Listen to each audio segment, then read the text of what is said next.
Hi, I'm Zaphod Beeblebronx, the British tech guru, and I'm coming to you from Castle Chaos, or my bunker.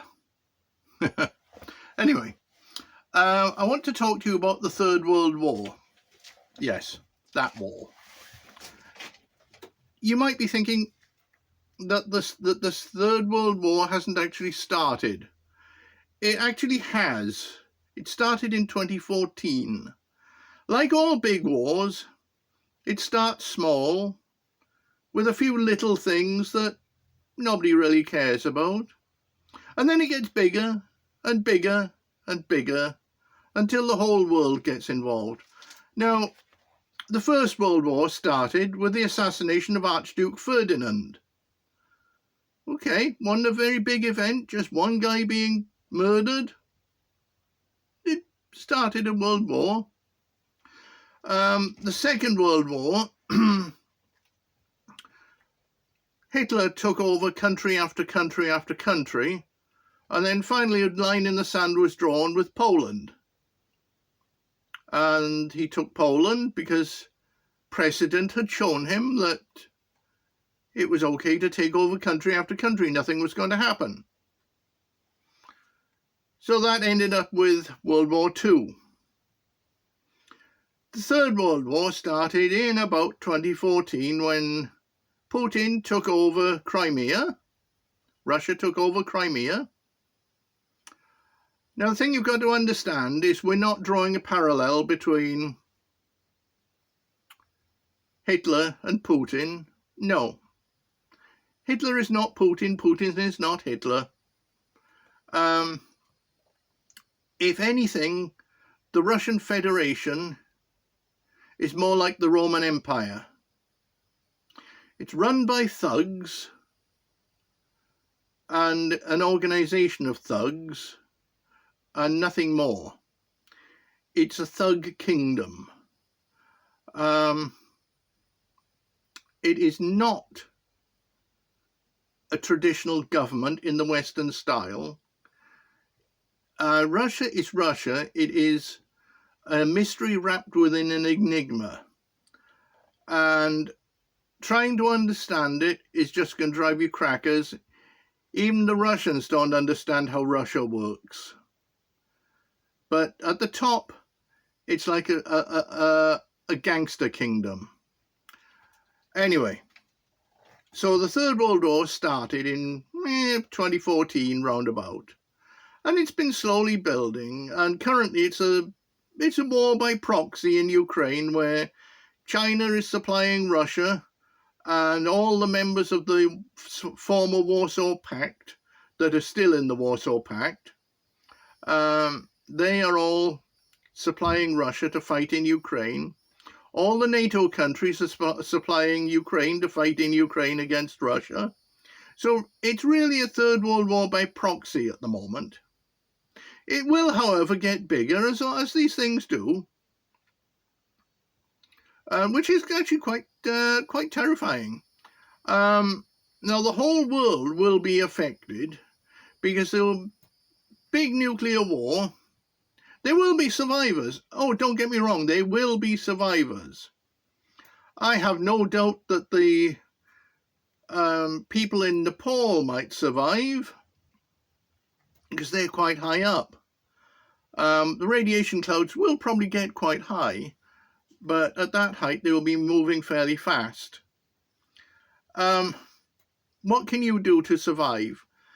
Well, the government says stay out of the radiation for a week. Well, that's a load of codswallop. You need to stay out of it for a month. So you need to hunker down for a month. And what you need is somewhere that you can keep radiation clouds out of. So, and it could be as little as as primitive as a steel shipping container. As long as you've got some vents for air, and you remember COVID, and you've got all those N95 filters, put some N95 filters, or even better, N99, and they will stop any particles with radiation attached to them from getting in. your goal is not to breathe radioactive particles, and not to get in contact with radioactive particles on the air, not to ingest radioactive particles. The best thing you can do, you stock yourself up with beans and rice. Now that was 2 bags. That should keep you going for several days, maybe about 3-4 days. So you need to stock up with that, and stock up with bottled water, or even just get yourself some bottles and fill them with water. And get some chlorine tablets to put in it if it's your own water, because who knows what's in the city water.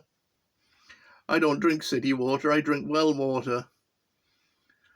So if you've got your own well, then make sure you've got a manual well as well as the electric well, because if there's no electricity, which there won't be, then you'll be stuck.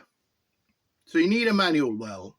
That's you want. If you're on your own property, and get yourself either dig or drive a manual well. It's a handy thing for an emergency. And I can't think of a bigger emergency than the forthcoming Third World War, which has already started. So get yourself sorted out for water. Get yourself some food. Now, the survivalists all believe in combat scenarios where you're going to be shooting each other and whatnot. That is a whole load of codswallop. After the first nuclear blasts, there won't be many survivors. What survivors there are will not be concerned with fighting each other, they will be concerned with surviving. So what I recommend, if you feel like it, get yourself guns and ammunition, but don't go overboard. You might have to move your base to somewhere else, and you're not going to want to carry more than 50 rounds of ammunition, and 50 rounds of ammunition is pretty darned heavy, particularly when you're going to be wanting to carry food and water with you.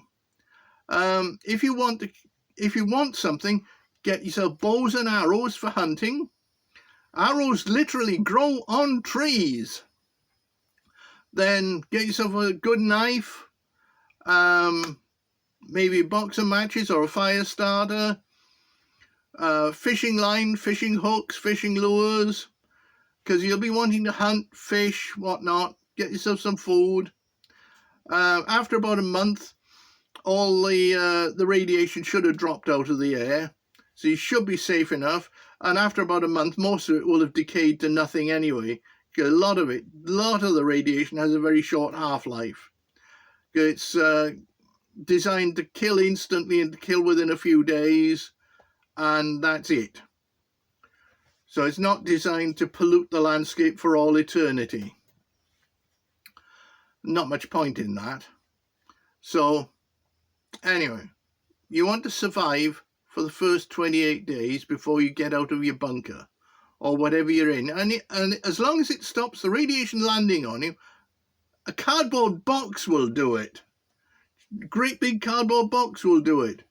You just got to keep your skin out of the radioactive air. Don't breathe the radioactive air. Don't ingest anything radioactive. After a month, it's going to be pretty well safe to come out. You're going to have to find out where the radioactive hotspots are. You might need a Geiger counter for that, but I wouldn't be too worried about it, because the EMP will probably have taken out your Geiger counter, along with all the other electronics you own. So don't think you're going to get out of there with your laptop, your camera, your phone. And who the hell are you going to phone anyway? All the phone exchanges will be blown to bits. You won't have anything electrical in the way of infrastructure for months, if not years. It's going to be primitive 18th century survival. So it's going to be, you're going to want your physical tools. Forget your power tools. They're gone. They're worthless.